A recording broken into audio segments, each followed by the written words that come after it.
Mesdames, Messieurs, bonsoir. Bonsoir au public, bonsoir aux journalistes et bonsoir à notre vidéaste. Je vous propose comme désignation de secrétaire ce soir Monsieur Pascal Évin, qui a accepté. Je le remercie. On va procéder à l'appel. Donc au niveau du Conseil, donc Thierry Noguet est présent. Isabelle Leclanche. Didier Talbourdel. Françoise Bouvet. Pascal Évin. Catherine Jaunet. Hervé Battistella. Karine Huette. Michel Molin. Présent. Béatrice Riffaut. Présente. Julien Grégoire. Présent. Carole Jahan. Présente. Patrice Lelièvre. Présent. Malika Gallet. Présente. Bruno Chartier. Présent. Mélène Prodhomme. Présente. Frédéric Amado est excusé. Florence Talbourdel. Présente. Christine Dalba. Présente. Roselyne Lemestre est absente, a donné une procuration à Françoise Bouvet. Cédric Huette. Vanessa Lemestre a donné une procuration à Bruno Chartier. Christophe Mouich a donné une procuration à Pascal Évin. Pascal Plissonneau. Marie-Christine Delahaye. Joël Jouan. Alain Delaunay. Mallory Pénanec. Et Hugues Bertrel. Pétrel, pardon. J'étais parti dans mes pensées, je te prie de m'excuser, Hugues. Hop. Alors, donc le procès verbal a été adressé par mail normalement à l'ensemble des élus le 12 avril. Y a-t-il des remarques ou des commentaires ou des observations particulières sur ce sujet? Il n'y en a pas. Je vous remercie. Donc le point numéro 2, c'est l'installation d'une nouvelle conseillère municipale suite à la démission de M. Yann Lemintec. Présentation faite par moi-même. M. Yann Lemintec, par courrier en date du 28 mars 2022, nous a fait part de sa volonté de démissionner de ses fonctions de conseiller municipal délégué à l'environnement pour raisons personnelles. Conformément à l'article L. 2124-4 du Code général des collectivités territoriales, cette démission est effective dès sa réception par le maire, soit le 29 mars 2022, et Monsieur le préfet en a été informé immédiatement. Conformément à l'article L.270 du Code électoral, Madame Christine Dalba, suivante immédiate sur la liste unie pour Montoire, dont faisait partie Monsieur Lemintec lors des dernières élections municipales, a été contactée et a accepté ce poste par courrier en date du 4 avril 2022. Madame Christine Dalba est donc installée en qualité de conseillère municipale. Bienvenue à elle et on peut l'applaudir.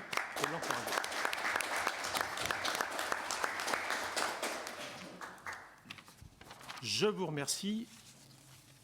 J'ai perdu ma feuille, je ne sais pas ce que j'en ai fait. On va modifier quelque peu l'ordre du jour puisque nous avons des intervenants extérieurs. Je vous propose d'évoquer le point numéro 11 et le point numéro 12 avant d'attaquer le point numéro 3, si vous me le permettez. Et donc, je donne la parole aux intervenants.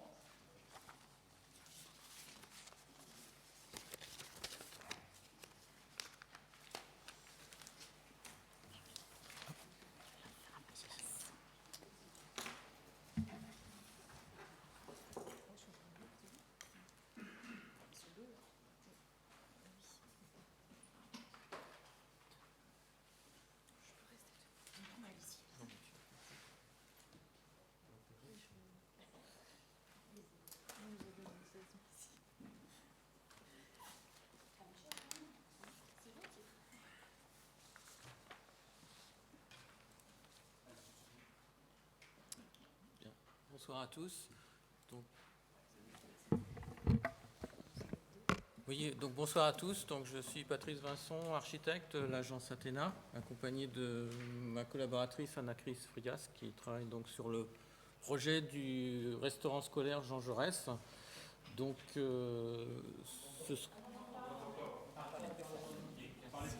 bon, Essayez de rapprocher. Laissez le micro en même temps.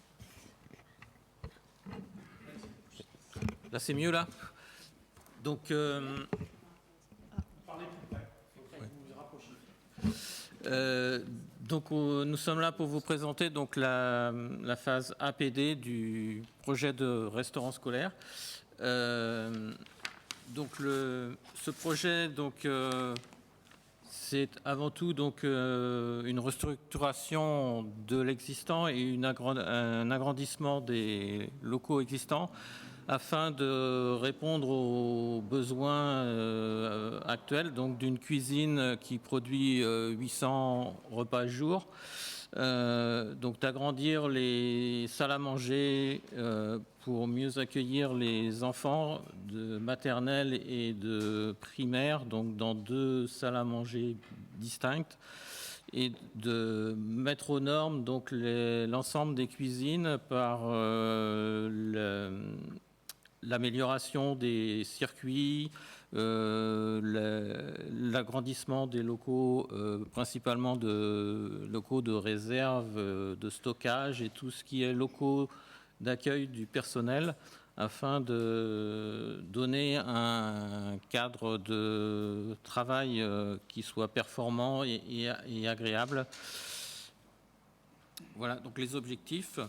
Donc il y a un certain nombre de contraintes, bien évidemment, puisqu'on est dans un bâtiment existant et qu'on doit faire avec les structures existantes.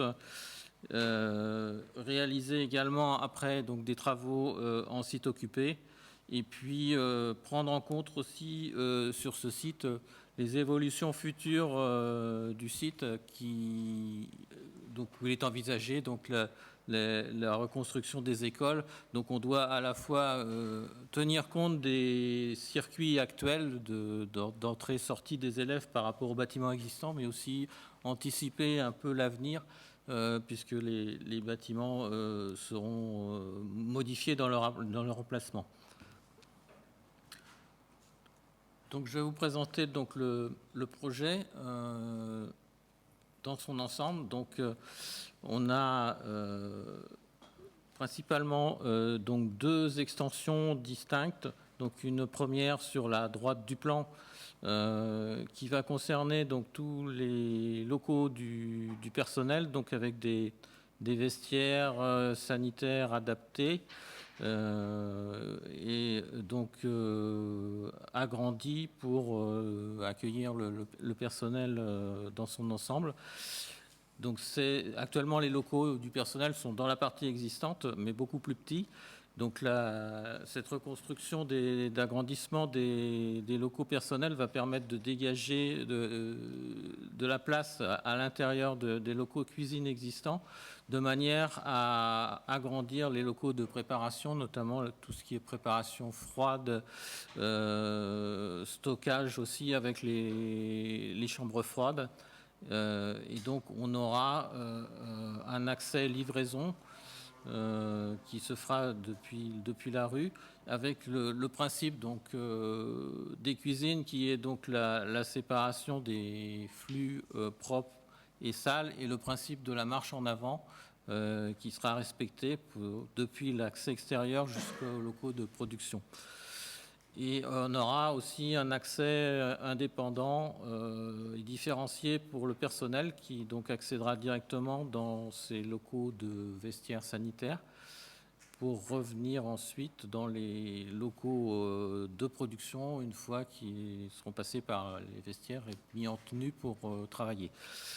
On a donc cette première extension et une deuxième extension donc, qui est sur la partie nord du bâtiment existant, qui va concerner l'agrandissement de la salle à manger des primaires, dont la surface va être quasiment doublée par rapport à l'existant.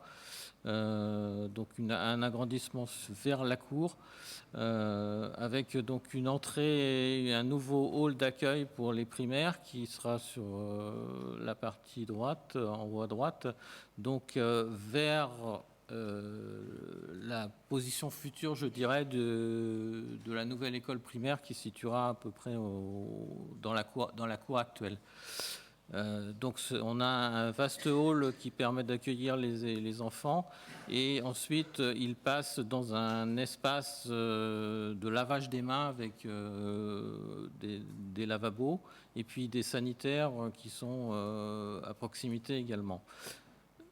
Donc dans la salle à manger, on a le même principe de gestion des flux avec donc l'entrée depuis le hall, le passage devant le self, la distribution self, qui est au fond de la salle à manger. Donc les enfants se servent et vont ensuite s'installer dans la salle à manger, qui donc est agrandie donc en ouvrant la façade actuelle pour agrandir le restaurant. Et ensuite, après, la sortie se fait par le côté opposé de la salle, de manière à éviter les croisements de flux par une zone de débarrassage plateau, également de tri fait par les enfants en partie. Et donc une sortie sur un petit préau couvert qui redonne sur la cour.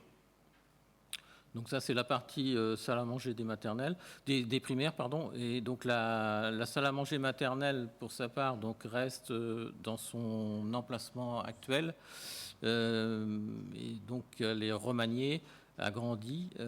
Et également, donc l'accès se fait par la cour, par le hall actuel, qui est remanié avec des sanitaires également de proximité.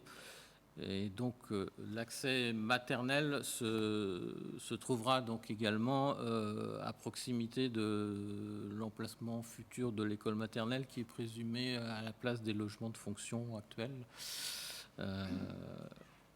Donc on remanie également donc la zone salle à manger, avec la création d'une salle à manger pour le personnel, qui est donc pris en partie sur la salle à manger actuelle des maternelles. Et puis on a la création de sanitaires vestiaires pour le personnel de salle.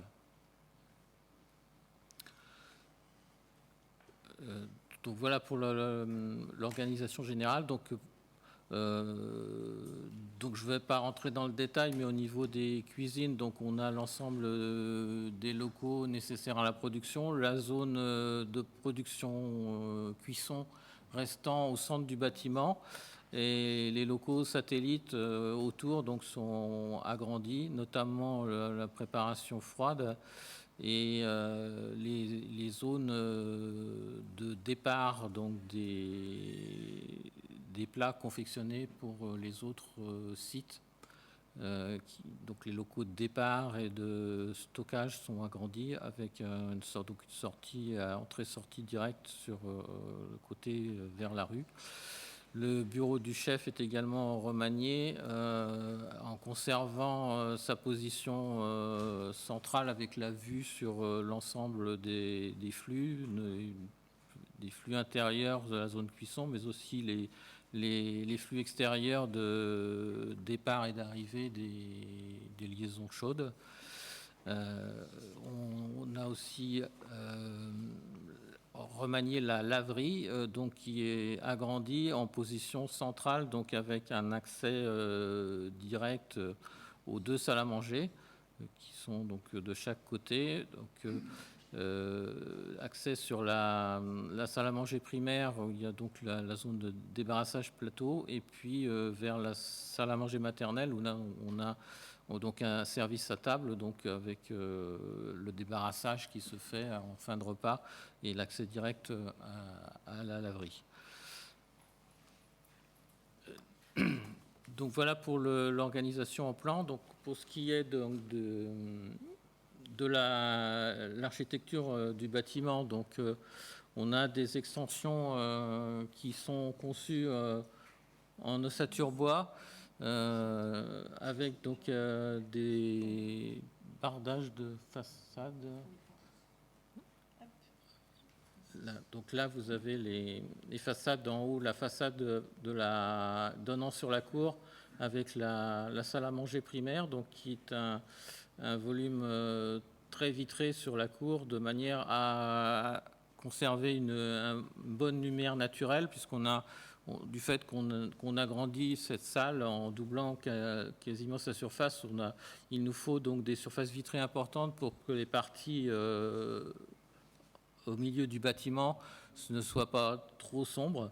Donc on a choisi de faire cette grande façade vitrée, donc avec un volume important, et une toiture, donc une toiture en pente, à pente, qui va se retrouver à l'intérieur pour donner un volume rampant sous toiture. Donc là, on voit sur la coupe en haut, là, bon, c'est peut-être un peu technique pour vous, mais donc on voit le volume de la salle avec ce volume qui profite du toit en pente, qui est donc un toit réalisé en zinc, avec la façade vitrée donnant sur la cour. Donc si on revient sur la façade sur cour, donc on a la partie à gauche du plan qui est donc la zone avec le hall d'accès et les sanitaires. Donc on a choisi là donc de faire un jeu avec les ouvertures qui éclairent les pièces, donc avec une animation d'encadrement coloré. En dessous, donc, on voit la façade donc de l'entrée du restaurant pour les primaires. L'entrée, l'accueil se situant à la droite de la façade. Et puis, sur la partie gauche, on a donc l'ensemble des locaux vestiaires et sanitaires du personnel qui se développent donc vers la rue.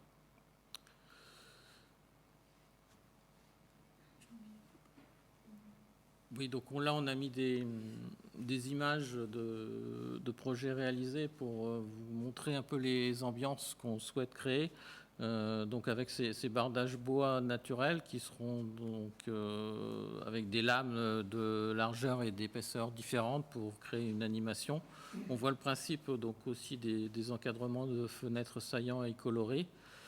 Et puis, on a des exemples d'ambiance intérieure, donc avec donc du mobilier intégré sur un projet qu'on a déjà fait, donc où il y avait aussi un agrandissement de salle à manger avec des poteaux structurels conservés de l'ancienne façade qu'on vient habiller avec donc des panneaux bois pour créer du mobilier qui peut servir donc à accueillir tout ce qui est fontaine à eau, voire même micro-ondes pour réchauffage des plats et en même temps des placards de rangement de proximité.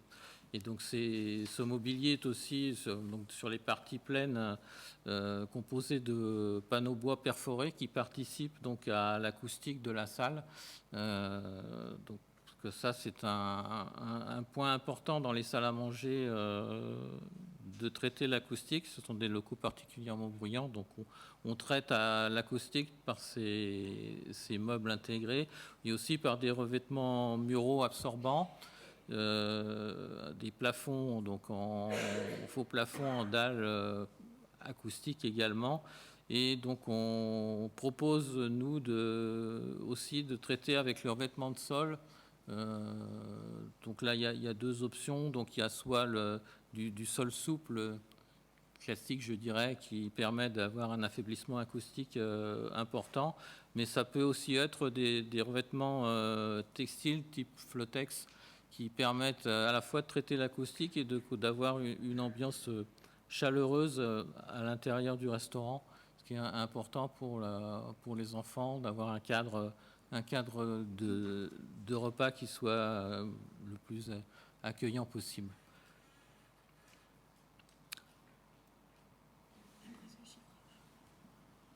Donc après, donc on est en phase APD, donc on a une estimation détaillée des travaux. Donc une estimation par lot qu'on a décomposé par lot, donc je ne vais pas vous détailler tous les lots. Donc on a une évolution de prix depuis l'APS, puisque là on est à 1 145 130 €. Bon, cet accroissement fait bien sûr est due à la conjoncture, je dirais, puisque à chaque fois on réajuste les prix en fonction des indices de prix qui ne reflètent pas totalement d'ailleurs la réalité des marchés.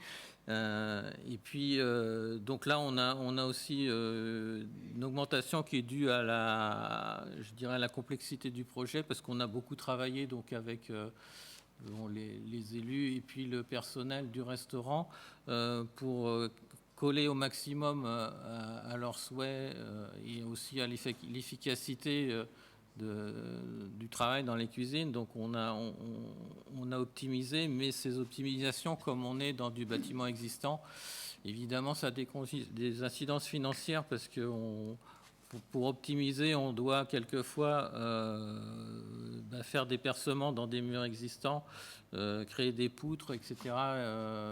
Donc ça a un coût. Et puis,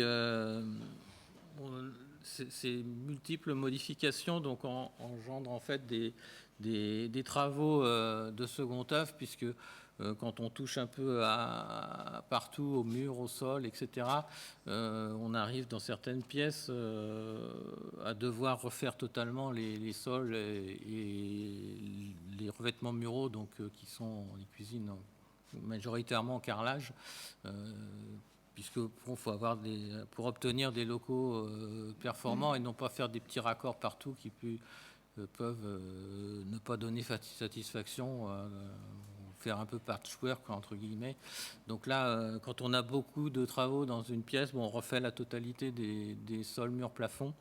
Donc ce qui explique un peu l'augmentation aussi de certains postes, notamment les revêtements de sol et les plafonds.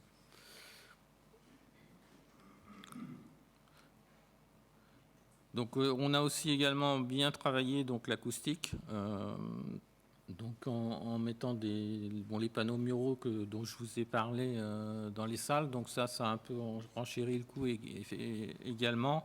Et puis donc on a dans les salles à manger positionné donc des claustras pour morceler entre guillemets un peu la salle, éviter les effets de salle à manger trop importantes. Et ces panneaux ces cloisonnettes participent également à l'acoustique de la salle en faisant des éléments de réflexion des bruits, d'absorption.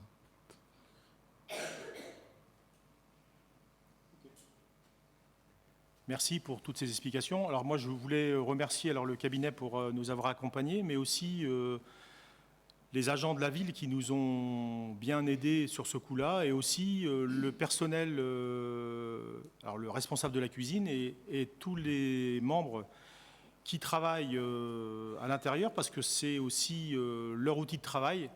Donc on a pu, je pense, à travers tous ces correctifs, puisqu'il y a eu quelques allers-retours, et on a été vraiment à l'écoute, sensible à... Alors déjà, il y a des normes d'hygiène. Entre le sale et le propre, ça ne doit pas se croiser. Donc jusqu'à présent, ça se croisait un peu, sans vouloir trop le dire. Donc là, on va vraiment avoir une cuisine vraiment aux normes. Pensez aussi au confort du personnel, parce qu'effectivement, comme vous le disiez fort justement, les cloisons, pour mettre un peu de bémol au niveau des bruits, parce que quand vous avez un certain nombre d'enfants, ça peut discuter un peu fort, pour ne pas dire crier un peu fort. Donc l'acoustique, on y a veillé. La luminosité, parce que le repas, c'est un moment aussi important et il faut aussi avoir une ouverture sur l'extérieur. Donc on a répondu à ça aussi. Et surtout le confort pour le personnel, parce que là, vraiment, ils vont avoir un outil de travail, même au niveau des chambres froides, ne serait-ce que pour la manutention, décharger les camions quand ils arrivent. Ils vont vraiment travailler dans un bel outil et un bel environnement. Alors c'est vrai que ça a un coût. En plus, comme vous le disiez aussi fort justement, la période n'est pas propice à faire des travaux, même à titre particulier, mais encore plus à ce titre-là, puisque quand on regarde l'évolution des coûts, notamment sur le bois, sur l'acier, c'est faramineux les augmentations de tarifs, mais bon, on est tous un peu témoins. Donc, en tout cas, merci pour le travail qui a été fait, et puis qui reste encore à faire, parce que c'est pas fini. C'est pas fini. Donc, Pascal, je te propose de présenter la délibération, et puis s'il y a des commentaires ou des suggestions, je laisserai la parole à ceux qui veulent bien la prendre. C'est à toi, Pascal. Bonsoir à tous. La commune de Montoire de Bretagne a confié au groupement conjoint SARL Athéna mandataire, GFI Engineering Arest Symbiance Engineering, la maîtrise d'œuvre de l'opération extension du restaurant scolaire Jean Jaurès. Conformément aux clauses contractuelles du marché numéro 2021.46N, notifié le 15 septembre 2021, le groupement a remis l'avant-projet définitif le 1er avril 2022. Le projet, présenté ce jour lors de la séance du conseil municipal par le maître d'œuvre, se définit par une extension de la salle à manger des élémentaires, extension des zones dédiées au personnel de cuisine et de salle, extension des zones techniques, restructuration de la cuisine. L'estimation définitive du projet s'élève à 1 145 130 € hors taxes pour une enveloppe prévisionnelle indiquée au marché de maîtrise d'œuvre de 920 000 € hors taxes, valeur juillet 2018, révisée à 979 652,97 € hors taxes, valeur mai 2021, soit le mois M0. L'augmentation du coût s'explique par une demande de surface supplémentaire dans la salle à manger élémentaire et par du matériel de cuisine complémentaire non intégré au programme initial. Par conséquent, le forfait de rémunération définitif est donc réévalué suivant l'article 9 du CCAP et est porté à 100 198,88 € hors taxes, soit 1 145 130 € hors taxes par le taux de rémunération de 8,75 %.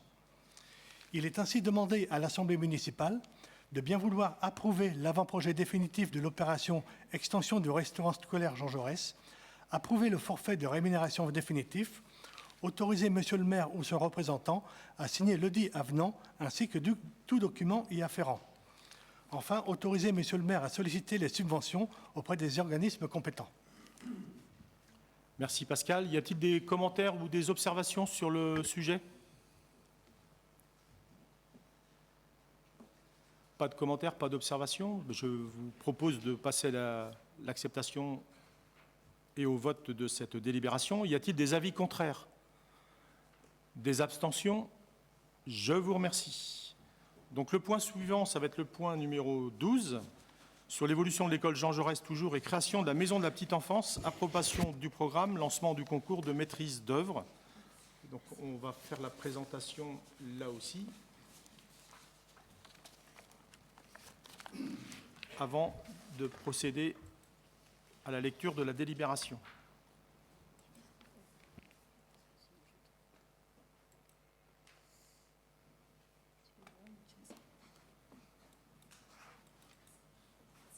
Merci beaucoup pour votre présentation. Merci. Bonjour à toutes, bonjour à tous. Vous m'entendez bien? Oui, c'est bon là. Donc Antoine Burgos, je suis chef de projet chez Amofi.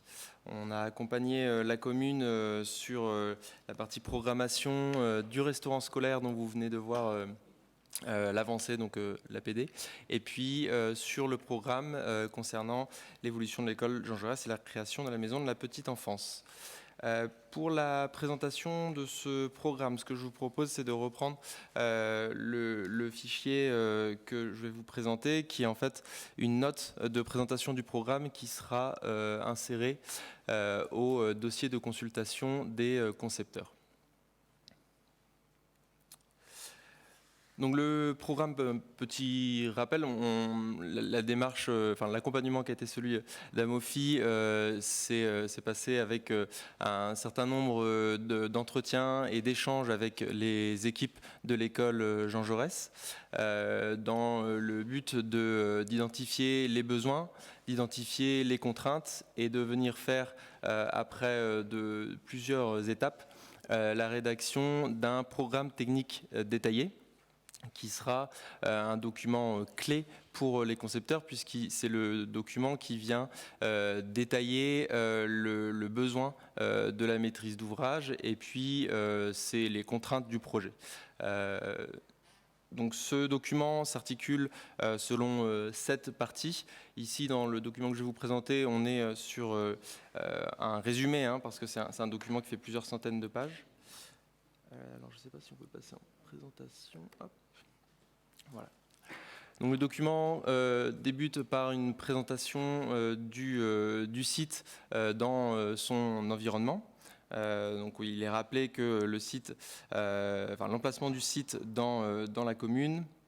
Et puis il y a un détail sur le site d'études qui est ici. Alors, je ne sais pas si on voit bien. Hop. Ouais, qui est ici en rose avec les zones hors études qui sont sur la même parcelle mais qui sont hors études. Donc on a ici une zone hors études et puis ici c'est le restaurant scolaire dont on vient juste de parler qui est lui également hors études. On vient également rappeler le contexte urbain immédiat pour que les concepteurs aient aussi une bonne visualisation de ce qui se passe autour du projet, puisque c'est des éléments à prendre en compte dans l'implantation des bâtiments, dans l'orientation des accès, des choses comme ça. Donc on vient rappeler qu'il y a une piscine, qu'il y a un quartier des équipements avec un terrain de foot, et puis qu'ici on est plutôt sur un quartier résidentiel pavillonnaire. On vient également rappeler les bâtiments qui sont construits sur le site avec l'école élémentaire, la maternelle, la partie logement, l'autre partie maternelle et puis encore cette restauration scolaire. Et puis on vient préciser un petit peu les flux extérieurs qui sont aujourd'hui sur le site. On vient également préciser les accès actuels du site. Avec les différentes... Alors là, je ne vous ai pas mis la légende, mais on a évidemment dans le programme technique détaillé une légende précisant quel accès correspond à quel usage. Le but étant toujours que le concepteur puisse appréhender au mieux le site actuel et comprendre comment est-ce qu'il fonctionne et comment est-ce que lui peut, on va dire, prévoir un bâtiment qui marche le mieux avec le fonctionnement actuel. On vient préciser ensuite les différents flux. Dans le document qui a été produit, on a séparé une présentation du flux de l'école élémentaire, que je présente ici très rapidement, et puis le flux de l'école maternelle. Ensuite, dans le projet, on vient rappeler les différents enjeux de l'opération par entité, mais aussi d'une manière globale.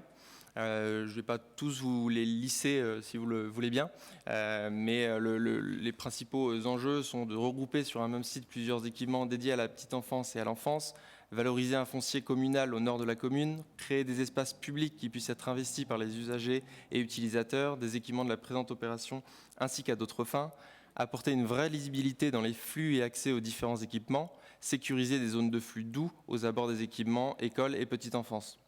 Et puis ensuite, on vient décrire un petit peu plus précisément les enjeux par entité, donc pour l'école maternelle et l'école élémentaire. Je vous laisse lire, mais je ne sais pas si on arrive à lire. Est-ce que vous souhaitez que je le lise peut-être dans le détail? Non, ça ira. Donc toujours dans le but que le concepteur comprenne bien les enjeux de l'opération et puisse le prendre en compte dans son projet.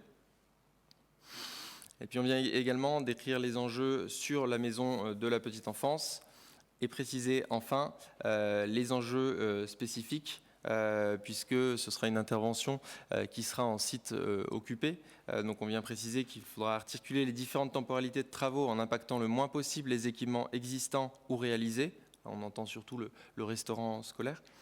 Et puis, il était précisé également de ne pas verrouiller l'évolution du site puisqu'on a comme une emprise foncière assez large et que le projet puisse prendre en compte aussi cette emprise foncière assez large et ne pas verrouiller le reste des zones.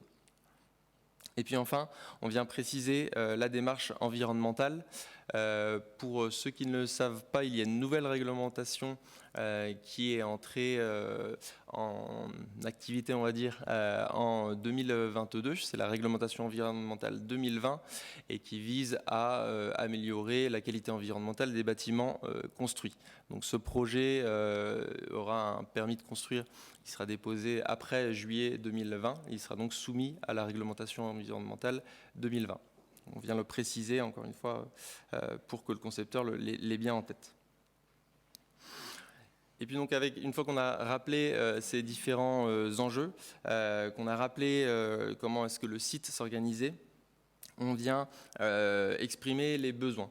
Donc les besoins, on les exprime de plusieurs façons, et puis la partie la plus schématique qui en tout cas, alors vous allez avoir du mal à le lire, mais en tout cas qui s'exprime le mieux, c'est l'organigramme fonctionnel. Donc on a un organigramme fonctionnel par entité qui vient en fait décrire, si vous voulez, chaque cercle qu'on a ici, c'est un local. Ça peut être une salle de classe, ça peut être des sanitaires, ça peut être un hall qu'on voit ici. Et puis on vient décrire de manière très schématique les différentes liaisons qui sont demandées par la maîtrise d'ouvrage entre ces différents locaux. Donc le but, c'est que le concepteur comprenne bien comment s'organisent les différents locaux, quels sont les liens entre chaque local et comment ça fonctionne. Donc cet organigramme fonctionnel-là, il est tiré du travail qui ont été faits avec les équipes du site, où soit on se base sur ce qui existe. Donc aujourd'hui, on a ce local-là qui est à côté de celui-là, et puis ça fonctionne bien, donc on voudrait garder ça. Ou alors des liens fonctionnels qui ne fonctionnent pas aujourd'hui et qu'on a besoin d'améliorer sur l'équipement à venir.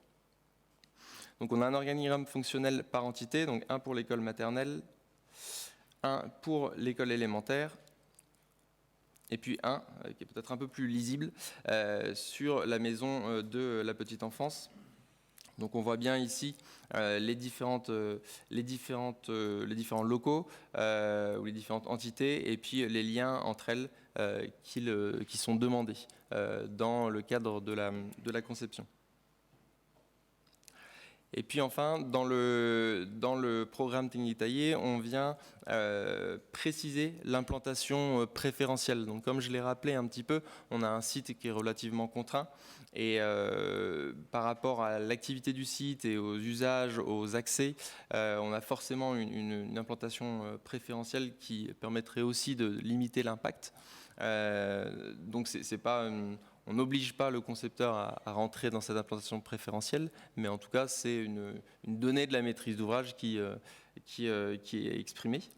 Et donc, on a ici l'implantation préférentielle, vous voyez que c'est une zone assez large, l'implantation préférentielle de la future école maternelle, l'implantation préférentielle de la future école élémentaire, et puis ici, on a l'implantation préférentielle de la maison de la petite enfance, avec des zones extérieures qui sont également précisées, avec la place publique et puis le parvis commun.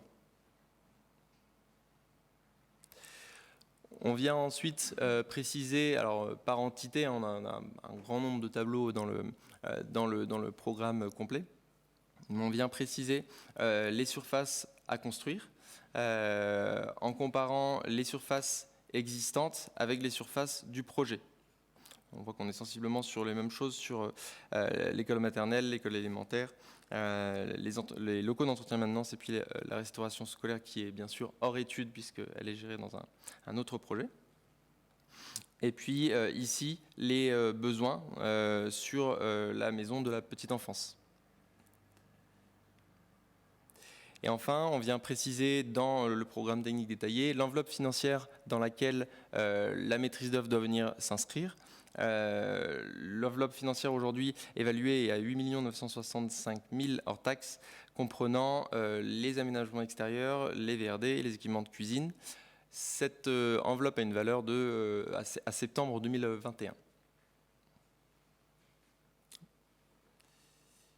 Voilà.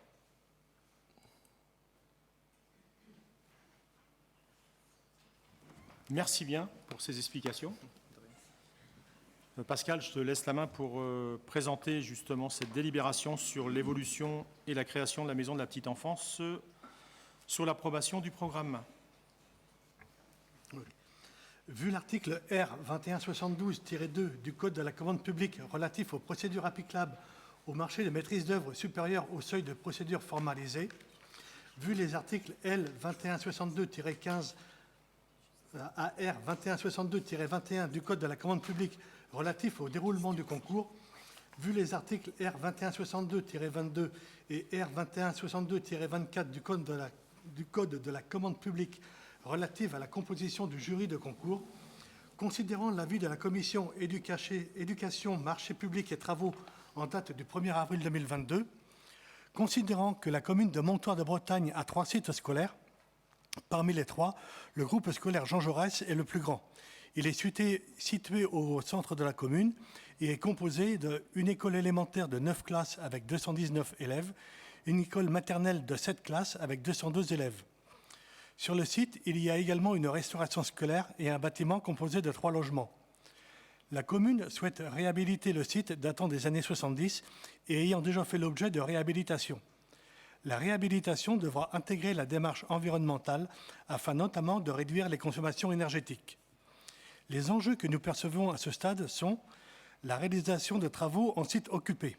Il est important de bien étudier le phasage des travaux afin de générer le moins de nuisances possible et d'assurer la sécurité des enfants et adultes du site pendant les travaux.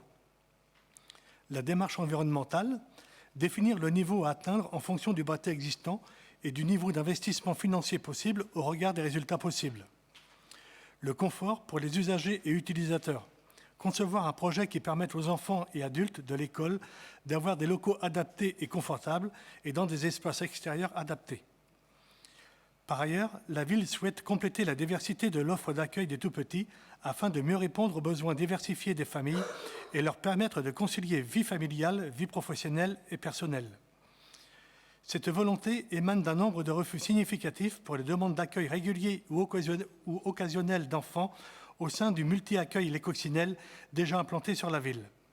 Le projet de maison de la petite enfance traduit aussi la nécessité de créer un pôle petite enfance qui soit un guichet unique pour tous les modes de garde, qu'ils soient collectifs ou individuels, pour répondre à l'augmentation de la demande d'accueil observée ces dernières années.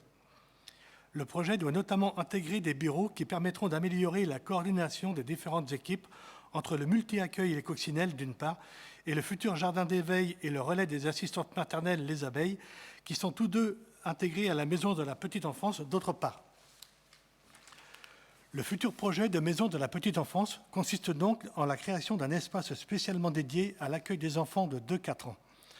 Les enfants de moins de 2 ans continueront à être accueillis au multi-accueil Les Coccinelles. Le relais des assistantes maternelles pourra également intégrer ce lieu et profiter d'une mutualisation partielle des espaces. Un terrain d'assiette a été identifié à proximité du centre et plus spécifiquement de l'école Jean Jaurès. Il est attendu un projet qui réponde aux besoins en termes de fonctionnement, de surface et qui contribue au bon développement psychomoteur du public accueilli. Ce nouvel équipement permettra de recevoir les familles dans un lieu sécurisant et traité avec soin.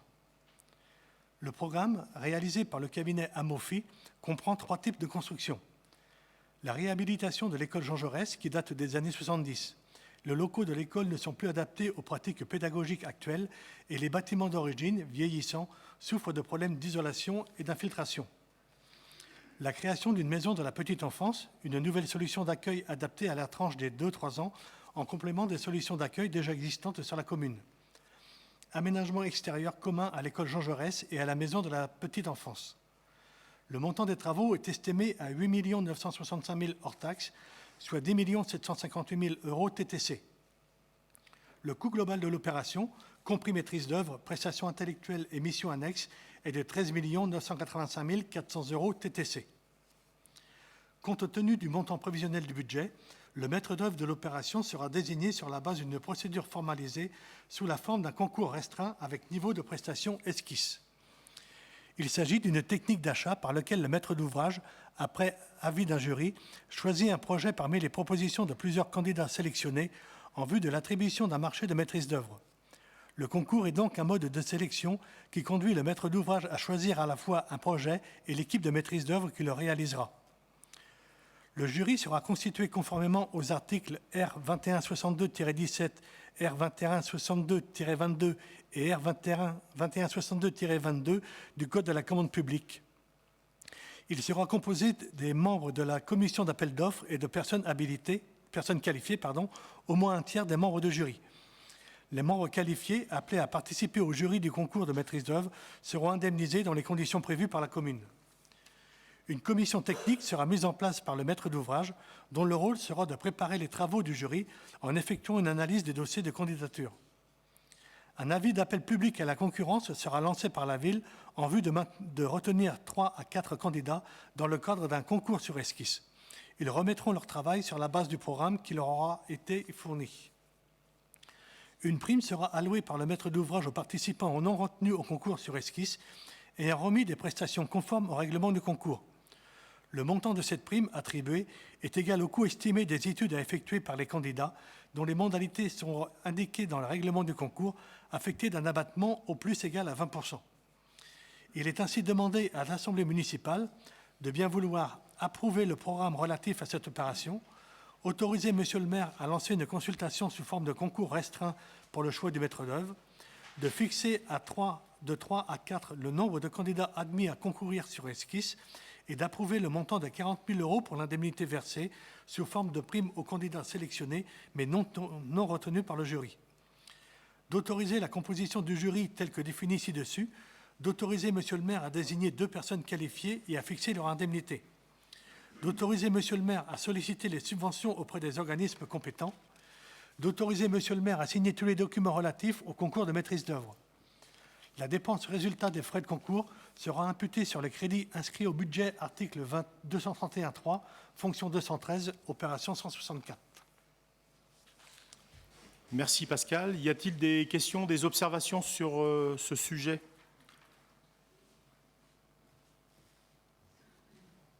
Non, pas d'observation. Écoutez, je vous remercie pour votre présentation. Et puis, je vous propose de passer au vote pour cette délibération qui va être aussi, je pense, une modernisation de nos bâtiments d'école. Alors, il avait été envisagé, mais on a écarté la solution de pouvoir regrouper éventuellement Victor Hugo avec Jean Jaurès, mais alors moi, j'y étais pas favorable, mais on a écouté les parents d'élèves de Victor Hugo. Le tour a été vite fait puisqu'ils voulaient conserver cette structure, on va dire, un peu familiale.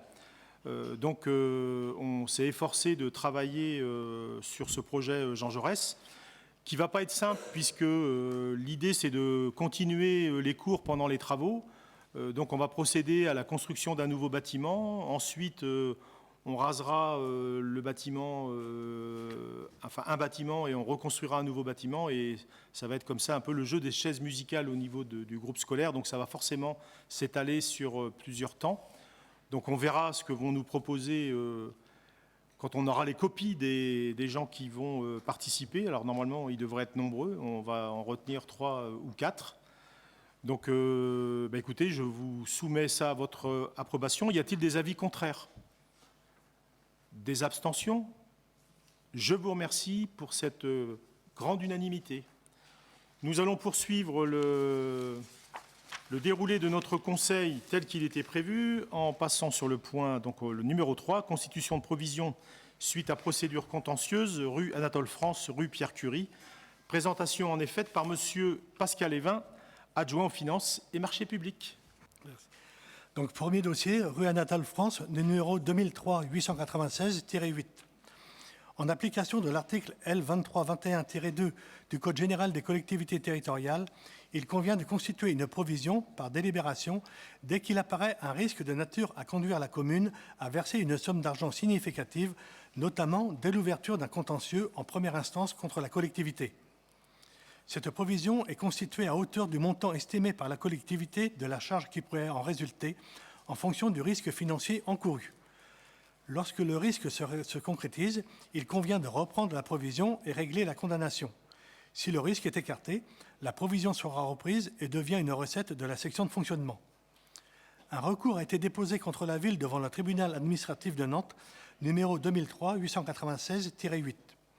Le contentieux présent porte sur des travaux de mise en sécurité préconisés par un expert nommé par le tribunal administratif suite à un péril imminent situé rue Anatole France. Vu l'avis favorable de la commission finances, au vu des éléments qui précèdent concernant ce contentieux en cours et étant rappelé que les crédits nécessaires sont inscrits au budget primitif 2022 et que les dépenses seront comptabilisées par un mandant en section de fonctionnement compte 681.5, provision semi-budgétaire, il est demandé à l'Assemblée municipale de bien vouloir constituer une provision pour contentieux d'un montant de 2 000 €. Je vous propose de passer à l'autre délibération, mais je vous propose de voter en bloc les deux délibérations, à moins que vous émettiez un souhait contraire. Comme vous voulez. Vous ne voyez pas d'inconvénient à ce qu'on présente les deux délibérations et puis on vote D'accord. Donc, dossier numéro 2, rue Pierre-Curie, numéro 2112-013-1. En application de l'article L. 2321-2 du Code général des collectivités territoriales, il convient de constituer une provision par délibération dès qu'il apparaît un risque de nature à conduire la commune à verser une somme d'argent significative, notamment de l'ouverture d'un contentieux en première instance contre la collectivité. Cette provision est constituée à hauteur du montant estimé par la collectivité de la charge qui pourrait en résulter en fonction du risque financier encouru. Lorsque le risque se concrétise, il convient de reprendre la provision et régler la condamnation. Si le risque est écarté, la provision sera reprise et devient une recette de la section de fonctionnement. Le contentieux présent porte sur des problèmes d'humidité sur murs mitoyens.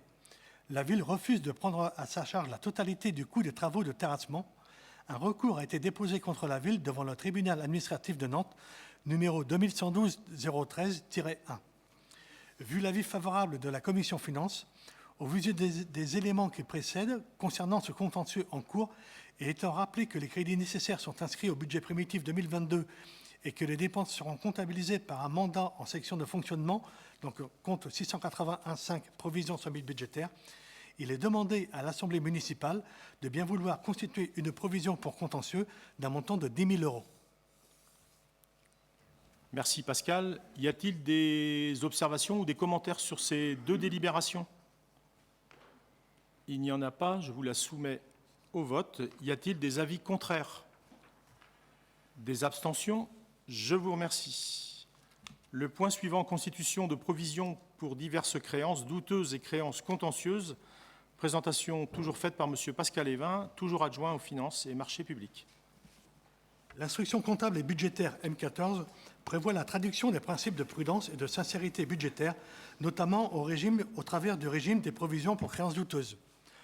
L'article R2321-2-3 du CGCT rend obligatoire les dotations aux provisions pour créances douteuses par délibération de l'Assemblée délibérante lorsque le recouvrement des restes à recouvrer sur compte de tiers est compromis, malgré les diligences faites par le comptable public à hauteur du risque d'irrécouvrabilité estimé par la collectivité à partir d'informations communiquées par le comptable. Il est précisé que les prévisions pour dépréciation des créances contentieuses s'analysent désormais comme une dépense obligatoire pour toutes les collectivités, sans condition de seuil démographique. Sur proposition de trésorier, une méthode pour évaluer la dépréciation des créances contentieuses est proposée à l'Assemblée. Il est possible d'appliquer un taux de 20% au montant total des pièces prises en charge depuis plus de 2 ans, composant les soldes débiteurs des comptes de tiers de créances douteuses et ou contentieuses. Le compte de gestion 2020 fait apparaître les montants suivants. Article 411.6 redevable contentieux, 17 529,07 €. Article 414.6 locataire acquéreur locataire contentieux, 5 700,53 €. Ainsi, le montant de la provision pour créances douteuses et contentieuses inscrite au budget primitif 2022 est de 4 646 € arrondi à l'euro supérieur, soit 23 229,60 € multiplié par 20%. Pour les budgets à venir, cette provision ne sera réévaluée que si le montant dépasse la somme inscrite au budget 2022. Vu l'avis favorable de la Commission finances, étant rappelé que les crédits nécessaires sont inscrits au budget primitif 2022 et que les dépenses seront comptabilisées par un mandat en section de fonctionnement compte 681.7 provisions semi-budgétaires, il est ainsi demandé à l'Assemblée municipale de bien vouloir approuver la méthode proposée par le trésorier pour évaluer la dépréciation des créances douteuses et contentieuses, soit 20% des montants constatés sur le compte de gestion 2020. Autoriser la constitution d'une provision pour créances douteuses de 4 646 € sur 2022. Autoriser la réinscription de cette somme sur les exercices suivants, à condition que le besoin en provision n'excède pas cette somme, qui devra être recalculée avant le vote de chaque budget primitif. Merci Pascal. Y a-t-il des questions ou des observations, des commentaires sur ce sujet? Il n'y en a pas. Je vous la soumets à votre approbation. Y a-t-il des avis contraires? Des abstentions? Je vous remercie. Sujet suivant, approbation du projet de sécurisation routière et sollicitation d'une demande de subvention au titre de la répartition du produit des amendes de police. Présentation toujours faite par M. Pascal Évin, toujours adjoint aux finances et marchés publics. La commune de Montoir-de-Bretagne améliore chaque année les conditions générales de circulation et de sécurité routière. En 2022, Il est prévu la création d'une voie centrale banalisée, Chaussidou, avec plateau ralentisseur, rue de la Torse, en vue d'atténuer la vitesse de circulation sur cette voie rectiligne, sans trottoir ni bas-côté, faisant partie de plusieurs itinéraires cyclistes, dont le CD 44, et cela en complément de l'ajout de signalisation réalisé fin 2021 pour 21 364 € TTC, afin de sanctuariser l'affectation du tunnel de la Torse aux seuls piétons et vélos pendant leur traversée. La création d'îlots modérant les allures en matérialisant des stationnements proches des habitats pour éviter le stationnement sur les trottoirs, ainsi que d'une traversée piétonne avec abaissement rue de la Chalandière, qui est particulièrement sollicitée par les circulations pendulaires rapides entre Brière et Bassin d'Emploi. Ce projet est éligible à une subvention au titre de la répartition du produit des amendes de police auprès du département de Loire-Atlantique. Le plan de financement s'établit comme suit. Donc, total des travaux hors taxe, 20 385,83 €. Donc, il serait financé par la ville à hauteur de 13 185,83 € et donc par une subvention répartition du produit des amendes de police à hauteur de 7 100 €. Considérant l'avis favorable de la Commission finances, il est ainsi demandé à l'Assemblée municipale de bien vouloir approuver cet aménagement visant à améliorer la sécurité routière, dont les travaux sont estimés pour un montant de 24 343 € TTC, solliciter une subvention de 7 100 € correspondant à 35% du montant des travaux au titre de la répartition du produit des amendes de police et autoriser Monsieur le maire ou son représentant à instruire et déposer les dossiers de demande d'aide pour cette opération. Merci Pascal. Y a-t-il des commentaires ou des observations sur ce sujet? Pas de commentaires, pas d'observations. Je la soumets à votre approbation. Y a-t-il des avis contraires? Des abstentions? Je vous remercie. Décision budgétaire modificative numéro 1 au budget principal. Présentation toujours faite par Monsieur Pascal Évin, toujours adjoint aux finances et aux marchés publics. Vu le Code général des collectivités locales, notamment les articles L 1612 et L 2312, vu l'instruction budgétaire et comptable M14, vu le budget 2022 de la commune, considérant l'avis favorable de la Commission finances, considérant le besoin d'amender l'opération 160 vidéoprotection afin de permettre le paiement de travaux imminents, il est ainsi demandé à l'Assemblée municipale de bien vouloir approuver la décision budgétaire modificative numéro 1 décrite dans le tableau ci-après. En effet, les devis pour l'installation de compteurs électriques n'ont été reçus qu'après le 31 décembre 2021 par le CTM et n'ont donc pas pu être inscrits en reste à réaliser. Par ailleurs, le centre technique municipal ayant exprimé des besoins supplémentaires suite à un audit réalisé sur le parc existant et exprimé la nécessité que ces travaux soient réalisés simultanément aux nouvelles installations de vidéoprotection, cette proposition est susceptible d'évoluer jusqu'au Conseil alors il y a une petite faute de frappe, du 10 juin 2022. Voilà. Et en fait, la décision budgétaire consiste en fait en un transfert de budget de l'opération 124 vers l'opération 160 pour 40 000 €. Merci Pascal de cette précision. Y a-t-il des commentaires ou des observations sur cette délibération? Il n'y en a pas. Je la soumets à votre approbation. Y a-t-il des avis contraires? Des abstentions? Je vous remercie. Et je remercie Pascal, qui a été très prolixe pendant toutes ces délibérations. Le sujet suivant, création d'emplois saisonniers non permanents au service accueil jeunes pour l'été 2022. Présentation faite par Monsieur Didier Talbourdel, adjoint aux ressources humaines. Bonsoir à tous.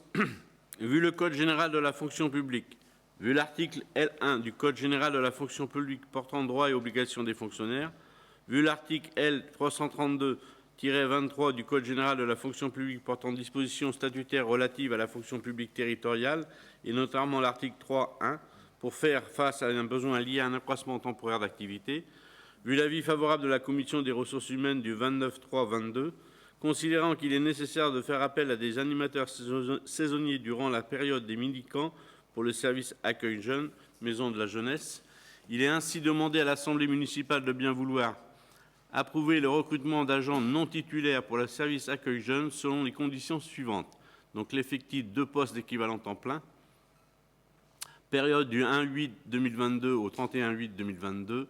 Emploi, c'est un adjoint d'animation au service accueil jeunes, maison de la jeunesse. Le grade adjoint d'animation non titulaire et la rémunération sur la base de l'échelle C1. Les crédits nécessaires sont inscrits au budget 2022, chapitre 012. Merci Didier. Y a-t-il des commentaires ou des précisions ou des observations sur le sujet? Pas de bras qui se lèvent. Je la soumets à votre approbation. Y a-t-il des avis contraires? Des abstentions? Je vous remercie. Fixation du nombre de représentants du personnel au comité social territorial, autrement appelé CST, et instituant le paritarisme. Présentation faite par M. Didier Talbordel, adjoint aux ressources humaines. Vu le Code général de la fonction publique, vu la loi numéro 84-53 du 26 janvier 1984 portant dispositions statutaires relatives à la fonction publique territoriale, vu la loi numéro 2019-828 du 6 août 2019 de transformation de la fonction publique, vu l'ordonnance numéro 2021-1574 du 24 novembre 2021 portant partie législative du Code général de la fonction publique, vu le décret numéro 2021-571 du 10 mai 2021 relatif au comité social des collectivités territoriales et de leur établissement public, et notamment les articles 1, 2 et 4. Vu l'avis favorable de la Commission des ressources humaines du 29/3/2022, vu l'avis des instances paritaires du CHSCT du 31/3/2022 et du CT du 7/4/2022, considérant que la consultation des organisations syndicales est intervenue le 14 avril 2022, soit 6 mois au moins avant la date du scrutin, considérant que l'effectif apprécié au 1er janvier 2022 servant à déterminer le nombre de représentants titulaires du personnel est de 162 agents, il est ainsi demandé à l'Assemblée municipale de bien vouloir fixer le nombre de représentants titulaires du personnel à 3 et un nombre égal de nombre de représentants suppléants. Décider le maintien du paritarisme numérique en fixant un nombre de représentants de la collectivité égal à celui des représentants du personnel titulaire et suppléant. Décider le recueil par le comité social territorial de l'avis des représentants de la collectivité. Alors, je voulais faire une petite précision parce que sur le délibéré que vous avez peut-être, c'était marqué 4. On a eu une réunion avec l'ensemble des partenaires sociaux, je ne sais plus quand, parce que moi, j'y étais pas, mais... Et donc, compte tenu de la difficulté qu'ont les représentants syndicaux à recruter des représentants syndicaux, il nous a été demandé de le passer à 3. Alors, ça avait été évoqué en CT, d'ailleurs. Alain, tu devais être présent. Joël, tu devais être présent aussi, je crois. Oui. Et au CHSCT, pardon. Les deux. Et donc, le chiffre qui a été retenu, en fin de compte, c'est bien 3. Donc, contrairement à ce qui est marqué sur la délibération, en accord avec les syndicats. Pardon? Ah, non, mais il n'y a pas de problème. Si vous voulez prendre la parole, c'est avec plaisir que je vous la donnerai. Donc, je soumets à votre approbation. Donc, on va changer, on va vous faire travailler un peu. Y a-t-il des avis favorables? Des abstentions? Des avis contraires? Je vous remercie. Le sujet suivant, renouvellement de la convention d'objectifs et de financement de la CAF pour le financement du multi-accueil, les coccinelles, sur la période 2022-2026. Présentation en est faite par Madame Carole Jahan, adjointe à l'éducation et à la restauration scolaire. Bonsoir. Une convention d'objectifs et de financement lie actuellement la Caisse d'allocation familiale de Loire-Atlantique et la ville de Montoire de Bretagne pour définir les conditions de fonctionnement et de financement du multi-accueil Les Coccinelles. La dernière convention contractualisée portait sur la période 2018-2021. Il est proposé aujourd'hui de procéder au renouvellement pour la période 2022-2026. Dans la convention, les finalités de la politique d'action sociale familiale des CAF sont rappelées. Par leur action sociale, les CAF contribuent au renforcement des liens familiaux, à l'amélioration de la qualité de vie des familles et leur environnement social, au développement et à l'épanouissement de l'enfant et de l'adolescent, au soutien à l'autonomie du jeune adulte et à la prévention des exclusions. Une des actions soutenues par la CAF est de développer l'offre d'accueil du jeune enfant en luttant contre les inégalités sociales et territoriales. La CAF de Loire-Atlantique participe au financement du fonctionnement des coccinelles par le versement de la prestation de service unique qui correspond à 66% du prix de revient horaire dans la limite du plafond fixé annuellement par la CNAF. En 2021, le montant de la prestation de service versée par la CAF s'est élevé à 256 235 €. En contrepartie, la ville doit s'engager sur certains points, notamment à mettre en œuvre un projet éducatif de qualité avec un personnel qualifié et un encadrement adapté dans le respect de la réglementation petite enfance. Concernant le public accueilli, les conditions suivantes doivent être réunies. Une ouverture et un accès à tous visant à favoriser la mixité sociale et culturelle, une accessibilité financière pour toutes les familles dans le respect du barème national des participations familiales, la production d'un projet éducatif obligatoire qui prend en compte la place des parents, la mise en place d'activités diversifiées excluant les cours et les apprentissages particuliers. Considérant l'avis favorable de la Commission éducation en date du 1er avril 2022, il est ainsi demandé à l'Assemblée municipale de bien vouloir approuver la convention d'objectifs et de financement de la Caisse d'allocation familiale pour le financement du multi-accueil Les Coccinelles sur la période 2022-2026. La convention est annexée en délibération. Autoriser Monsieur le maire ou son représentant à signer la convention ainsi que tous les documents permettant sa mise en œuvre. Merci Carole, vous avez tout ça en annexe, si vous voulez vous y référer. Y a-t-il des observations ou des commentaires sur cette délibération? Il n'y en a pas, je la soumets à votre approbation. Y a-t-il des avis contraires? Des abstentions? Je vous remercie. Le sujet suivant, groupement de commandes, réalisation de travaux d'aménagement paysager, arboricole, travaux de clôture et mobilier spécifiques, autorisation de signature et désignation du coordonnateur, présentation faite par Monsieur Pascal Évin, toujours adjoint aux finances et marchés publics. Les marchés relatifs à la réalisation de travaux d'aménagement paysager, arboricole, travaux de clôture et mobilier spécifiques arrivant prochainement à échéance et de nouveaux besoins émergents en la matière, il convient de les renouveler. Les villes de Montoire de Bretagne, de Saint-Nazaire et la communauté d'agglomération de la région nazérienne et de l'Estuaire ont souhaité constituer un groupement de commandes afin de bénéficier de prix et de conditions plus avantageuses. Considérant la convention de groupement de commandes ci-jointe, prise en application des articles L. 2113-6 et L. 2113-7 du Code de la commande publique, fixant le cadre juridique de cette consultation et désignant la CAREN comme coordonnateur de groupement. À ce titre, elle sera chargée de l'organisation de la procédure. Considérant l'avis favorable des membres de la Commission des marchés, sollicité par voie électronique le 7 avril dernier, dans la mesure où il n'y a pas eu de commission et comme le permet le règlement intérieur du Conseil municipal, il est ainsi demandé à l'Assemblée municipale de bien vouloir approuver le projet de convention constitutive du groupement de commandes, autoriser Monsieur le maire à signer cette convention en désignant la CAREN comme coordonnateur de groupement, autoriser le coordonnateur du groupement à signer le ou les marchés publics correspondants avec la ou les entreprises retenues en application de la convention constitutive du groupement. Enfin, autoriser Monsieur le maire ou son représentant, après notification, à signer toute pièce administrative ou financière concernant l'exécution du ou des marchés. Merci Pascal. Y a-t-il des commentaires ou des observations sur le sujet? Il n'y en a pas. Je procède donc au vote pour cette délibération. Y a-t-il des avis contraires? Des abstentions? Je vous remercie. Nous passons au point 13. Mutation foncière à leur mois, cession parcelle 21704 et 21705 à la Sonadev. Présentation faite par Monsieur Michel Molin, adjoint à l'urbanisme. Bonsoir à tous. Par délibération du 13 novembre 2007, le Conseil communautaire de l'agglomération de la région nazérienne, CAREN, avait approuvé le dossier de création de la ZAC de Lormois. Par délibération du 16 décembre 2008, le bureau communautaire avait approuvé le traité de concession d'aménagement. L'ensemble des terrains concernés par l'aménagement de la ZAC était propriété de la commune de Montoire de Bretagne et a fait l'objet d'une cession à la CAREN, maître d'ouvrage de la ZAC, afin de lui permettre d'assurer le portage foncier de l'opération. Les parcelles initiales avaient été regroupées pour correspondre au grand îlot d'aménagement proposé dans la ZAC. Néanmoins, la commune de Montoire avait conservé la propriété de la parcelle de la Fuie, présente dans le périmètre de la dernière tranche.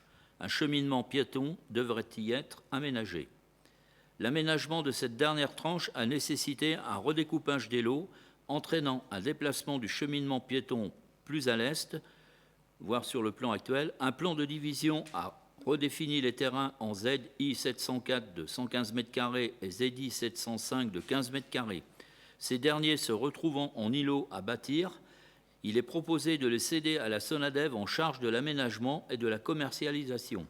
Considérant l'avis favorable de la Commission Urbanisme-Environnement du 10 mars 2022 sur le principe de cession de ces parcelles, considérant l'avis de France Domaine en date du 6 avril 2022 évaluant le terrain à 4 € le mètre carré, tel que prévu lors de la cession initiale du terrain d'assiette de la ZAC, la viabilisation étant réalisée par la SONADEV, acquéreur et aménageur de la zone. Il est ainsi demandé à l'Assemblée municipale de bien vouloir autoriser la cession des parcelles ZI 704 et ZI 705 à la SONADEV, autoriser Monsieur le maire ou son représentant à signer tout document y afférent. Merci Michel. Y a-t-il des interrogations ou des commentaires sur cette délibération? Il n'y en a pas. Je la soumets donc à votre approbation. Y a-t-il des avis contraires? Des abstentions? Je vous remercie. Le sujet suivant, c'est compte rendu des décisions, article L 2122-22 du CGCT, présentation faite par moi-même. En application de la délégation qui lui a été donnée par le Conseil municipal du 10 juillet 2020 en vertu de l'article L 2122-22 du Code général des collectivités territoriales, Monsieur le maire rend compte des décisions qui ont été prises. Si après les recettes perçues au titre du fonctionnement des cimetières communaux pour la période du 22 février au 18 mars 2022, pour le renouvellement, nous avons un total de 535 € et pour les achats, un total de 326 €. Ainsi s'achève notre conseil municipal. Je vous remercie de votre assiduité. Je vais laisser la parole au public, parce que comme il y a un peu de public, c'est des fois qu'il y aurait des questions, je donne la main au public. Avant de laisser la parole au public, je vais simplement rappeler que demain, nous avons une démarche faite par la Maison de la Jeunesse, et une belle démarche sur une marche solidaire pour la paix. Je vous invite à y participer. Donc demain, rendez-vous à 15 h devant la Maison des Jeunes, et on se retrouvera enfin à la mairie où les jeunes ont préparé un petit mot. Donc franchement, c'est une démarche assez intéressante des jeunes et qui prouve aussi la solidarité. Nos collègues élus voisins seront présents avec leur conseil municipal et nos familles ukrainiennes ainsi que les familles ukrainiennes de Saint-Malo-de-Garsac et de Saint-Joachim et peut-être d'ailleurs, mais je n'ai pas eu de réponse des autres. Donc voilà, je vous invite à y participer. Et puis merci d'avance. Alors merci d'abord pour ceux qui ont participé au premier tour des élections comme assesseurs, scrutateurs, etc., etc. Et puis merci à ceux qui vont participer dimanche prochain. Pour ce second tour, je ne sais pas ce qu'annonce la météo, mais bon, voilà. Donc je ne sais pas s'il y a des questions des spectateurs. Allez-y, c'est le moment. Oui ?